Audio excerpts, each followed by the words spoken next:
नमस्कार। मैं हूं आपका हमजुबान संजीव चौहान और इस वक्त हमारे खास मेहमान खास कार्यक्रम के बने हुए हैं स्टेट पर हिंदी में भारतीय फौज के retired lieutenant colonel Jasinder Singh Sodhi. Jai Sodhi साहब, स्वागत है स्टेट में हिंदी में। सोढ़ी सर, फिलहाल बात करेंगे 114 राफेल की बात चल रही थी कि खरीदने के लिए मंजूरी मिल गई है, लेकिन अब तो कुछ और चीजें निकल के आ रही हैं। ज्यादा इससे 114 राफेल ही नहीं, 430 नए लड़ाकू विमान खरीदने की तैयारी में है भारत भारतीय वायुसेना के लिए, ताकि जो प्लानिंग है वो भी सुन ले दुश्मन तो हिल उठे। क्या है इसके पीछे? और मेरे पास पूरी करीब करीब लिस्ट है, मैं आपको बताऊंगा बातचीत के दौरान कि ये 114 से 430 नए लड़ाकू विमान खरीदने की संख्या का जो डिफरेंस आ रहा है, ये क्या आपको कुछ पता है? और नहीं पता है तो फिर मैं आपको धीरे धीरे हम लोग डिस्कशन में उस चीज को लाएंगे। संजीव जी, भारतीय सेना को 42 स्क्वाड्रन लड़ाकू विमान के ऑथराइज्ड हैं। एक स्क्वाड्रन में 18 लड़ाकू विमान होते हैं। आज की तारीख में हमारे पास सिर्फ 29 स्क्वाड्रन हैं लड़ाकू विमानों के। पिछले साल 17 अक्टूबर को स्टैंडिंग कमेटी फॉर पार्लियामेंट को ये बात पेश की गई कि टू फ्रंट वॉर के नजरिए भारतीय वायुसेना के पास 55 स्क्वाड्रन होने चाहिए लड़ाकू विमानों के। अगर हम 55 स्क्वाड्रन भी लें या 42 भी लें, हैं हमारे पास सिर्फ 29 आज की तारीख में। जो पहले आंकलन था कि जो एएमसीए है, जो भारत के अंदर ही लड़ाकू विमान बनाया जा रहा है, वो बन जाएगा। लेकिन जो अब तथ्य सामने आ रहे हैं वो 2035 से पहले तो भारतीय वायुसेना में इंडक्ट होगा ही नहीं। और हमारे पे टू फ्रंट वॉर के जो बादल हैं वो तो गहरे होते जा रहे हैं दिन प्रतिदिन, और 2030 के बाद कभी भी टू फ्रंट वॉर होगी। और जैसे मैंने कई बारी आपके शो पे कहा है, बांग्लादेश भी हमारे खिलाफ हो चुका है। जो भारत के अंदर आधा फ्रंट है वो तो है ही है। यानी हमें 3.5 फ्रंट वॉर के लिए तैयार होना होगा। और हमारे पास लड़ाकू विमान सिर्फ 29 स्क्वाड्रन है, जबकि होने 55 या 42 ही है, जो भी हम आंकड़ा पकड़े। तो इसके मद्देनजर अगर हम देखें, भारत सरकार का ये निर्णय सही है कि वो 114 रफेल ही नहीं बल्कि और लड़ाकू विमान खरीदने के फाइनल स्टेजेस पे है। अभी तक कहीं हस्ताक्षर नहीं हुए हैं, लेकिन जिस तरह मीडिया में जगह जगह खुलासा है कि ये डील फाइनलाइज होने वाली है, बहुत एडवांस स्टेजेस में है। संजीव जी, ये हमें आज एक चीज जी याद जी रखनी जी जी जी प्लीज। कि सॉरी। लड़ाकू विमान लड़ाकू विमान या कोई भी डिफेंस इक्विपमेंट खरीदना एक बात होती है, उसके ऊपर ट्रेनिंग करना दूसरी बात होती है। तो हम जो ये 114 या 400 जो भी फिगर फाइनली साइन होगा, हम जितने भी ये लड़ाकू विमान खरीदते हैं, वो तो खरीदना तो है, अच्छी बात है, लेकिन वो हमें एक कम टाइम फ्रेम में डिलीवर होने चाहिए। क्योंकि जब वो जल्दी से जल्दी डिलीवर होंगे, जो हमारे पायलट्स होंगे वो उस पर ट्रेनिंग या परीक्षण कर पाएंगे। हमें याद होगा कि कुछ साल पहले जब पहली बार स्मार्टफोन आए थे, तो आप और मैं जो मध्य उम्र के हैं, हमें एक स्मार्टफोन समझने में कितना समय लगा था। बहुत। और अभी भी हमें स्मार्टफोन की सारी फीचर्स नहीं पता है, 5-6 छोड़ के। तो कहने का मतलब है कि जब तक एक कम उम्र से एक आदमी किसी भी इक्विपमेंट को दिन रात हैंडल नहीं करे, उसके ऊपर वो जो पूरा कंट्रोल होता है वो आने में बहुत देर लगाता है। तो ये लड़ाकू विमान खरीदना एक बात है, उसे जल्दी से जल्दी इंडक्ट करना अहम बात है, ताकि हमारे जो पायलट्स हैं वो उस पर ट्रेनिंग कर सकें, ताकि जब ये युद्ध या युद्ध जैसी स्थिति पैदा हो वो पूरी तरह ट्रेंड हो। तो ये बहुत जरूरी है दर्शकों को समझने के लिए। सोढ़ी साहब, जो रिपोर्ट्स आ रही हैं और आगे 2026 से 2036 10 साल का जो हिसाब किताब बन रहा है, जो मैं आपको बता रहा था कि 430 का लक्ष्य है, 454 चाहिए। राफेल है 114, तेजस 170, और इसमें जो तेजस ट्रेनर हैं 18, सुखोई 30, MKI 12, सुखोई 57 यानी FGFA 60, तेजस MK2 40, AMCA MK1 40, ये टोटल बनता है 454। और इनकी जो कैटेगरी है मल्टी रोल, विदेशी स्वदेशी, हल्का लड़ाकू विमान, ट्रेनिंग पे, ये सब आप समझ चुके होंगे, आम पब्लिक शायद ना समझ पाए, लेकिन फिर भी इतना सारा इंडियन एयरफोर्स के लिए 10 साल में दे पाना क्या संभव होगा? 454 लड़ाकू विमान, यह सब ये अभी कागज पे ही रहेगा अभी 10-20 साल और आगे तक।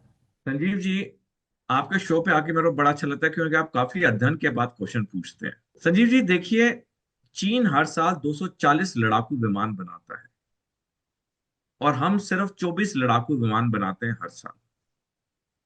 तो ऐसा क्यों है कि हमारा जो आउटपुट है वो बहुत कम है?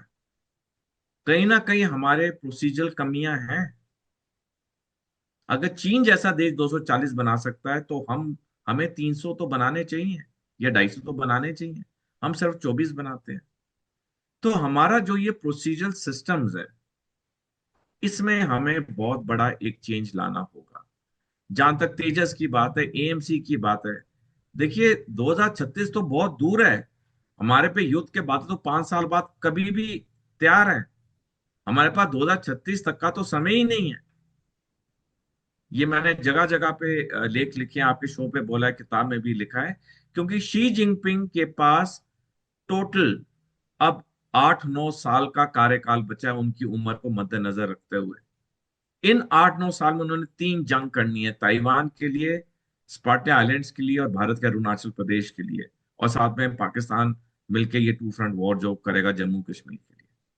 तो हमारे पास तो 10 साल का समय है ही नहीं कि 2036 में ये सब तेजस और एएमसी आएंगे। हमारे पास समय बहुत कम है। मैं कहूंगा हमारे पास 2-2.5 साल का समय है इन चीजों को तैनात करने का वायुसेना में। क्योंकि 2-2.5 साल तो हमें हमारे पायलट्स को चाहिए होंगे पूरी तरह ट्रेन करने के लिए। और तब जाके हम 5 साल के बाद ये टू फ्रंट वॉर का सिचुएशन बन रही है, उसके लिए हम सक्षम और सार्थक होंगे। तो मेरी राय में तो ये 2036 या 2040 के ये जो फिगर्स हैं, ये तो हमें इसमें बहुत बड़ा बदलाव लाना होगा। और अगर हम नहीं बना पा रहे हैं, हमें बाहर से खरीदना होगा। क्योंकि हम ये नहीं कह सकते कि हम भारत में बनाए हुए लड़ाकू विमान का एक मेजर हिस्सा लेंगे तभी हम युद्ध के लिए लड़ने जाएंगे। दुश्मन थोड़ी ना वेट करेगा 2036 तक। दुश्मन थोड़ी ना कहेगा कि जी आपकी जो HAL है वो जब तेजस और AMCA देगी 2036 में, फिर मैं आप पे वार करूंगा। तो इसमें हमें बहुत बड़ी चेंज लानी होगी। अगर HAL, हिंदुस्तान एरोनॉटिक लिमिटेड, नहीं बना सकता है, हमें बाहर से खरीदना होगा और 2-2.5 साल के अंदर उसकी डिलीवरी लेनी होगी। तब जाके हमारे पायलट्स पूरी तरह तैयार होंगे इस 3.5 फ्रंट वॉर के लिए। सोडी साहब, आपकी ही बात से बात निकल के आ रही है। आपने कहा कि HAL बना रहा है और HAL को भी बहुत मेहनत करनी है और बहुत जल्दी, फास्ट, सुपर फास्ट तरीके से चलना है। टाटा, हथियारों की मंडी में टाटा का आज जलवा है। भारत का है टाटा, ठीक है, यूरोप को घातक तोपे बना के बेच रहा है, सब काम कर रहा है। तो सवाल ये है कि क्या HAL के साथ मिलके टाटा जैसे, टाटा या टाटा, जब हम और आप किसी ग्रुप की, प्राइवेट ग्रुप को लाने के, लॉन्च करने की सिफारिश नहीं कर रहे हैं, एक डिस्कशन है कि टाटा जब यूरोप को घातक तोपे बना के दे सकता है तो भारत के लिए क्या टाटा जैसी कंपनी, टाटा जैसे लोग, टाटा जैसे और ग्रुप या टाटा कामयाब नहीं साबित हो सकते हैं? हम क्यों नहीं इनकी मदद ले पाते? हम सिर्फ एक HAL या कुछ जगह सीमित क्यों रह गए? हमने ब्रैकेट क्यों बनाए? हम ब्रैकेट खोल क्यों नहीं दे रहे हैं देश के हित में, देश की हदों के हित में? देखिए, बिल्कुल मैं आपकी बात से सहमत हूँ। कोई भी प्राइवेट ग्रुप हो, बिना किसी का नाम लिए हुए, अगर जी। उनमें क्षमता है भारत के लिए हथियार बनाने के लिए, तो क्यों नहीं? क्योंकि वो भी तो भारत की सैनिक शक्ति में इजाफा करेंगे जब वो टाइम पे डिलीवर करेंगे। अगर HCL से नहीं बन रहे हैं, इतने दशक हो गए, उनका अगर हम आउटपुट का रेट देखें जो इतना कम है, तो कहीं ना कहीं तो प्रॉब्लम है। देखिए, हम दुनिया पे ब्लेम डाल देंगे, उसने ये नहीं दिया, उसने ये पुर्जे नहीं दी, उसने ये नहीं दिया। दुश्मन तो नहीं वेट करेगा ना।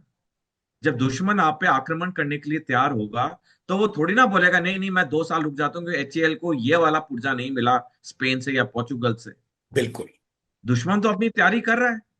आप देखिए, अब चीन के पास कितने लड़ाकू विमान है? चीन के पास 75 स्क्वाड्रन है लड़ाकू विमान आज की तारीख में। और उनका 6 जनरेशन लड़ाकू विमान किसी भी वक्त इंडक्ट हो सकता है। और हम 4.5 जनरेशन की बात कर रहे हैं अभी।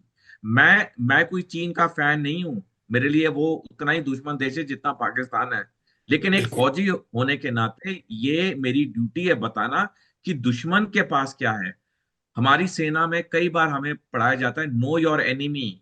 अपने दुश्मन के बारे में जानो। जब तक आप दुश्मन के बारे में नहीं जानोगे तो आप अपनी सैनिक शक्ति को कैसे तैयार करोगे। तो अगर मैं चीन का मैं कह रहा हूं तो मैं कोई अप्रिशिएटिव वे में नहीं, कि मैं कह रहा हूं वो हमारे लिए चुनौती है। 75 स्क्वाड्रन चीन के पास है, पाकिस्तान के पास 27 स्क्वाड्रन है, हमारे पास सिर्फ 29 स्क्वाड्रन है। तो आप ये देख लीजिए कितना बड़ा एक इम्बैलेंस हो रहा है सिर्फ एयर पावर में। बांग्लादेश किसी भी वक्त 20 लड़ाकू विमान खरीद सकता है, चाहे चीन से या तुर्की से। वो अब डील अनाउंस होनी है। तो आप सोचिए ये कैसा एक घेरा बनता जा रहा है। अगर हम एयर पावर की बात करें तो अगर कोई प्राइवेट कंपनी में क्षमता है तो क्यों नहीं, क्यों क्यों नहीं उसे आने दिया जाए, ताकि वो भी देखिए। अगर HAL 24 एयरक्राफ्ट ही बना पा रहा है साल में, और अगर कोई प्राइवेट कंपनी 200 250 300 बना सकती है, बिल्कुल। तो ये मार्केट सबके लिए देना चाहिए। क्योंकि आज एयर पावर में हमें बहुत कमी है। अरे सर, हाथ कंगन को आरसी किया सोडी साहब, पढ़े लिखे को फारसी किया। जब देश की हदों की हिफाजत की बात आती है, सरहदों की हिफाजत की बात आती है, तो पूरे देश को एक हो जाना चाहिए। यहाँ प्राइवेट और सरकारी का तो ये जो गैप है, खाई, ये खत्म करके देश के हित में, सेना के हित में, सरहदों की सुरक्षा के हित में जो कुछ होना चाहिए वो करना चाहिए। अगर मैं जहां तक गलत नहीं हूं, अगर कहीं गलत हूं तो आप बताइए, क्योंकि आप एक्सपर्ट हैं विदेश नीति के, रक्षा नीति के, सैन्य नीति के, सब चीजों के आप। और फिर आर्मी को, आपने इंडियन आर्मी को जिया है जसविंदर सिंह सोढ़ी साहब, मैं ये जानना चाहता हूं कि टाटा डिफेंस डिवीजन जो है इसका, टाटा ग्रुप की जो रक्षा इकाई है, टाटा एडवांस्ड सिस्टम्स, जिसको TASL भी कहते हैं, यूरोपीय और अफ्रीकी देशों को सैन्य हार्डवेयर सप्लाई करने के लिए बातचीत मतलब करीब करीब पूरी ही कर दी है। ऐसा नहीं कि हवा में है, सरकारी फाइलों में दौड़ रही है, IFA की तरह से दौड़ रही है ना, वो सब नहीं है, जमीन पे आ रहा है। अभी हाल ही में टाटा का जो है वो मोरक्को के कैसाब्लांका में अपना पहला इन्होंने विदेशी प्लांट शुरू करने के बाद कंपनी अब पूरे अफ्रीकी महाद्वीप और यूरोप के लिए एक लॉन्च पैड के रूप में इस्तेमाल करने की प्लानिंग बना रही है। जब ये बाहर हमारी कंपनी इतना कर रही है, तो फिर क्या वो अपने देश के लिए कुछ नहीं कर सकेगी? वहां भी तो उसको पैसा ही मिल रहा है, यहां भी हमारा पैसा ही मिलेगा। ये फर्क जो है, ये खाई सर मिटा के देश को समान सुरक्षा के नजरिए से कैसे मजबूती दी जा सकती है, क्यों नहीं हो पा रहा है? आप भी इंसान हैं, मैं भी इंसान हूं, हम भी भारतवासी, आप भी हिंदुस्तान के हैं, आप भी फौजी हैं भारत के।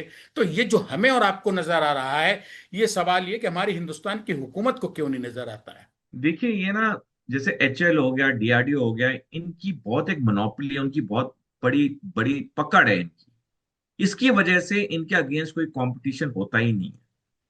आप किसी भी सैन्य अधिकारी से पूछ लीजिए, उनको DRDO के साथ बहुत तकलीफ होती है, क्योंकि DRDO दशकों लेता है कोई चीज बनाने के लिए, और बनाता है तो रिवर्स इंजीनियरिंग करता है, उसमें इतनी दिक्कतें आती हैं। बाहर की कंपनियां क्यों रिसर्च एंड डेवलपमेंट करके नई नई चीजें बनाती है, हम सिर्फ असेंबली में ही क्यों खुश हो जाते हैं?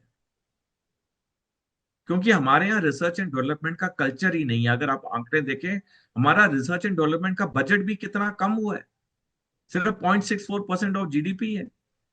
अमेरिका, चीन, इसराइल का 3.5 4% ऑफ GDP है।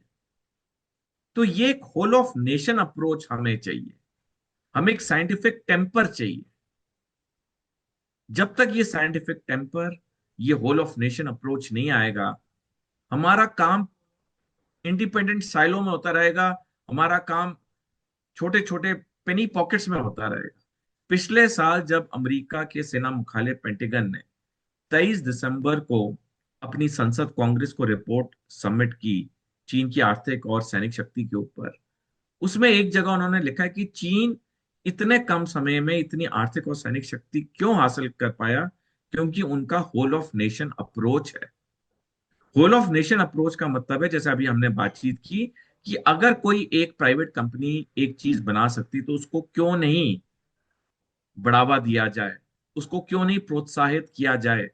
आफ्टर ऑल, चाहे प्राइवेट कंपनी हो, HAL हो, DRDO हो, सबका एक ही एम है, भारत की सैनिक शक्ति में इजाफा करना। अगर एक से नहीं हो पा रहा है, 10 और लाइए। क्या हमारे पास टैलेंट की कमी है? हमारे सत्तर नडेला जैसे और सुंदर पिचाई जैसे बाहर जाके गूगल और उसको हेड करते हैं, तो क्या हमारे जो लोग हैं इनमें कोई चीज की कमी है? नहीं।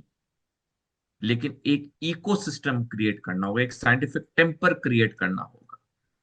और जब तक ये चीज नहीं होगी, हम देखेंगे कि अगर हम जो अभी लड़ाकू विमानों की बात करें, हमारी कितनी कम शक्ति रह गई है। ये 1962 के लेवल पे आ गया हमारा भारतीय वायुसेना का लड़ाकू विमान का स्क्वाड्रन की स्ट्रेंथ। 1962 के लेवल पे आ गई है, जो कितनी बड़ी चिंता की बात है। नहीं तो क्या छोटी साहब, दुनिया जो है उसकी सेनाएं आगे बढ़ रही हैं, हर देश की। हमारी सेना 1962 में चली गई है, 2026 के बजाय पीछे पलट गई है जाके। उल्टा हो रहा है। देखिए संजीव, तो ये तो 1962 के लेवल पे आ गई है। हमारे पास सिर्फ 29 स्क्वाड्रन है, होने हमारे पास 55 चाहिए, जो कि हमारी पार्लियामेंट्री कमेटी को बताया गया। 55 के अगेंस्ट हमारे पास 29 है, ऑलमोस्ट आधे। तो क्या हमारी स्ट्रेंथ में कमी नहीं आई है? इतनी स्ट्रेंथ हमारी 1962 में थी। जब इतने साल बीत गए हैं, तो हमारी 29 की स्ट्रेंथ तो कम से कम 50-55 तो हो जानी चाहिए थी अभी। आप चीन की स्ट्रेंथ देखिए, 75 स्क्वाड्रन है उनके लड़ाकू विमान के। क्या उनकी स्ट्रेंथ 75 थी 1962 में? तो ये जो चीजें हैं, इन चीजों को टैकल करना बहुत जरूरी है। और हमारे वायुसेना अध्यक्ष बार बार इस चीज पे बात भी करते आए हैं। हमारे वायुसेना अध्यक्ष ने 8 जनवरी को पिछले साल बयान दिया कि जिस तरह से चीन और पाकिस्तान अपनी सैनिक शक्ति में इजाफा कर रहे हैं, वो तो चिंता की बात है ही। लेकिन ज्यादा चिंता की बात है जिस गति के साथ चीन अपनी टेक्नोलॉजी में इजाफा कर रहा है। आज एचएएल को प्रॉब्लम है, हमें इंजन नहीं मिल रहे, या एक एक करके अमेरिका दे रहा है। हम दूसरों पे निर्भर क्यों है इंजन के लिए? हमने क्यों नहीं अब तक इंजन बनाया? कोई ना कोई तो जिम्मेवार होना चाहिए ना। अगर हमें घर के अंदर, बाथरूम के अंदर टाइलिंग करवाते हैं, तो वो जो ठेकेदार टाइलिंग करता है वो एक्सपर्ट है।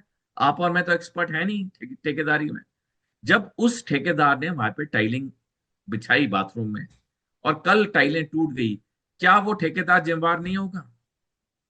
होगा।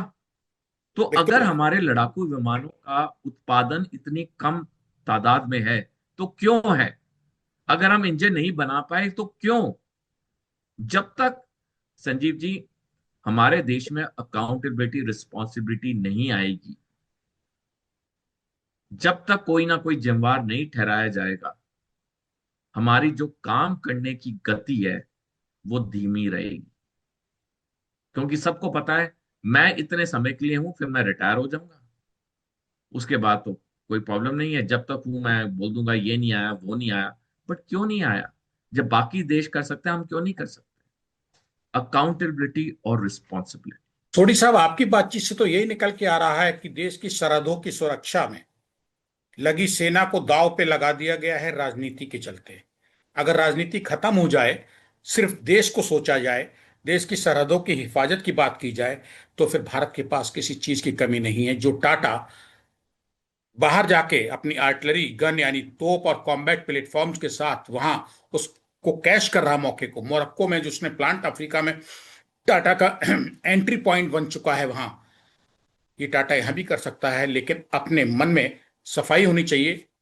जो जिनकी जिम्मेदार जो लोग जिम्मेदार हैं, जिनके कंधों पे जिम्मेदारी है देश की सरहद की, सेना सिर्फ जूझ सकती है, लड़ सकती है, सीमा को सुरक्षित कर सकती है। लेकिन हथियार, तोप, गोला और लड़ाकू विमान तो सरकार को ही मुहैया कराने हैं, और सरकार इसमें बजट मुहैया करा रही है, बजाय तोप, गोला बारूद, हथियार ये सब देने के। अगर मैं गलत नहीं समझ रहा हूं, सच ये है, इसे कोई माने या ना माने। जसिंदर सिंह सोढ़ी साहब। संजीव जी, पिछले साल वायुसेना अध्यक्ष air chief marshal AP Singh ने कहा कि हमारे पास जो कुछ है हम उसके साथ लड़ेंगे। ये कोई भी सच्चा सिपाही कहेगा और करेगा। हमने देखा 1962 की जंग में हमारे पास विंटर क्लोथिंग नहीं थी, हमने तब भी नॉर्मल कपड़ों में चीन का मुकाबला किया उस ऊंची हाइट्स पे। हमारे पास राशन की कमी थी, हमारे सैनिक कई दिन तक खाना नहीं खाया या पतली दाल खाई सिर्फ, तब भी वो लड़े। देखिए, सैनिक जो है वो अपनी जान की कुर्बानी दे देगा, लेकिन आखिरी गोली आखिरी दुश्मन तक लड़ेगा।